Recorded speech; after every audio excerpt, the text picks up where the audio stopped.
Amari Cooper was one of the most highly sought-after prospects coming out of college, and for the first 2 years with the Raiders, he was as good as predicted, combining for over 2,000 yards and 11 touchdowns. And then year 3, much like Jaws 3, major disappointment, only catching...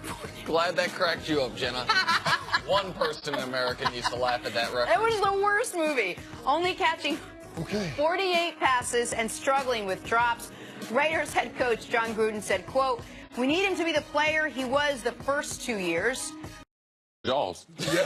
That was a terrible movie. I'm just saying, she put that out there. So she said it wasn't going to be awkward today. Yes. Why was that awkward? It was a joke. No reason. Okay, on no Amari reason. Cooper. Amari Cooper. Thank you. Struggled with some injuries last year. Obviously, the drops became a problem. Wasn't consistent with the hands, but the talent is undeniable. We saw that in the first couple of years. My only question is, with John Gruden saying he wants to take it back to 1998, how involved is that passing game really going to be? How intricate is it really going to be? Because with that big physical offensive line, it seems like it would lend itself to more running the football and getting that ground game back together rather than just trying to air it out. Now, they got rid of one of Derek Carr's favorite targets in Michael Crabtree. They did sign Jordy Nelson in free agency. I don't know how that's going to go in terms of being able to establish that chemistry, that rapport. I think that was more about the culture in that locker room. So does Jordy Nelson help Amari Cooper get back on track? I think that remains to be seen. He's probably a little bit better of a mentor than Michael Crabtree would probably be.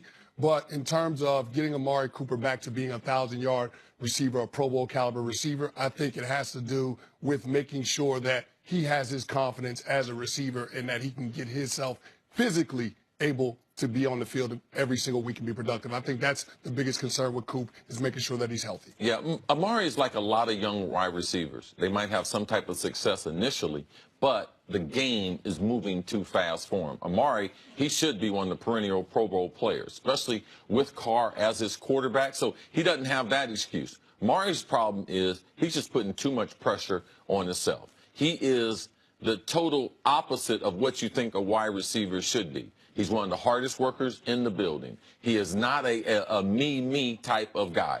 He comes from Alabama. How did he get to Alabama? By Miami of Florida, Northwestern High School. You don't leave Miami and go to Alabama looking for the easy way out. Now, he was only a 3-star recruit because he fractured his hip when he was a junior, so Nick Saban was able to get him. But if you look at, he is out of the same cloth of Julio Jones. He's not the physical specimen that Julio is, and Julio never really struggled with the drops there. So Amari, his problems are correctable. So Gruden is right. A lot of that offense will be focused around Amari. So these things will be corrected. I expect Amari to be more consistent. I expect more of his targets to come down with completions, because it does not make sense for him to have only a 50% completion rate in the NFL. 50% of his targeted, he's only catching them. That's second worst in the NFL. Amari Cooper is a better receiver than that. I believe he'll only get better with Gruden and Jordy Nelson. I believe him and Jordy Nelson have very similar work ethics and very similar personality. So I believe it will be a bonus getting Jordy Nelson from Green Bay and what he brings to Amari Cooper. I think we'll see the best of Amari Cooper in 2018. All right, listen, this is an area where you are a particular expert on it. So Really? I'm going to ask you a few questions. Well, You might know a few things. No, but I mean, I want the audience to know, not just because of the position, but because of the player. Because of where the player played high school football, where the player played college football. Yes, I almost watched every one of his senior season games when he was playing at Miami Northwestern. That's in high school before he goes and plays for your friend Nick Saban. Like, so there's players from Florida that go to Alabama that play this position. It doesn't get more in your wheelhouse than this. So, yes. So explain this to me. Why would a guy with this level of talent deal with drops? I know you said it's more mental, but take us into the wide receiver's brain. Like, I know you told me, everyone talks about Odell on the boat trip, and you and I have talked that if Odell doesn't drop that first pass, that maybe that entire game goes differently for him. So take us into a wide receiver's mind for a minute on this, like how the drops, the first thing that I would do, if I was John Gruden, I would get Amari's eyes checked, because I know he is a hand catcher. He has soft hands, and he's had success at every level he's been at. He's never had as many drops that he's had since he's been in the pros. So for me, it's not a skill thing. It's not a technique thing. To me, I don't believe he's picking up the ball. You can see the ball get on top of him. He misses a lot of easy balls. And you can see sometime in the film, he said, man, is that the sun? You could see him having problem with his eyes. So for me, the first thing I would check like we did with Jake Reed in Minnesota, was we got his eyes checked to make sure that his, not glasses, but if he has some type of weakness in one of the eyes that prevents him from picking up the spin of the ball, and that becomes very, very important.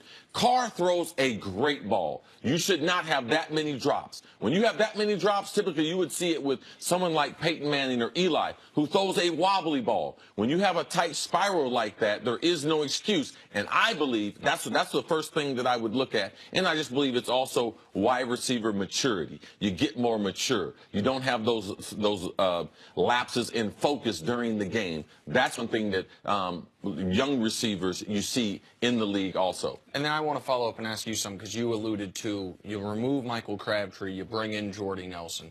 For the players in the locker room, like, I think, is Crabtree and Nelson about equivalent players? Crabtree maybe a little bit better at this point in his career. Yeah. Nelson post ACL.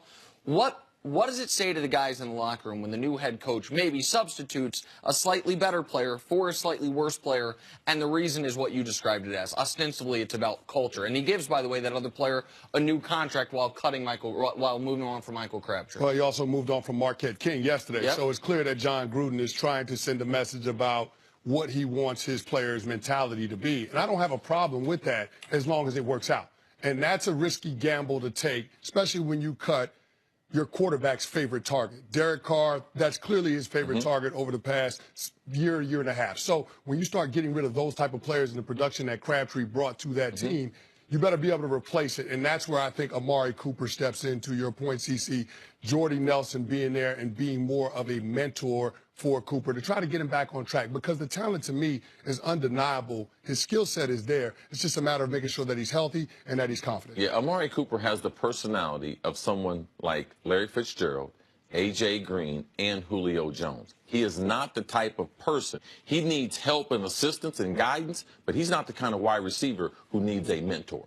He's got his life together. He's very, very mature. Started at Alabama as a freshman and went on to start 3 straight years there. National championship. So he has the type of maturity and focus that you want.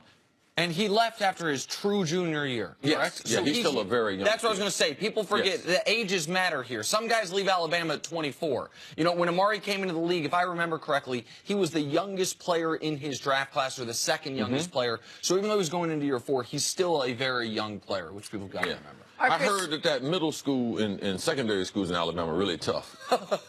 Kids say they have a hard time getting through that sometimes. We'll see you a little bit later in the show. That's why they're 24 when they leave high school. Wow. Coming up, how badly do the Cavs need to make a statement tonight against the Raptors? Next on First Things First. I was more saying they'd maybe do a prep year and their redshirt year, stay for all 4. Prep year. We ask people to touch the king.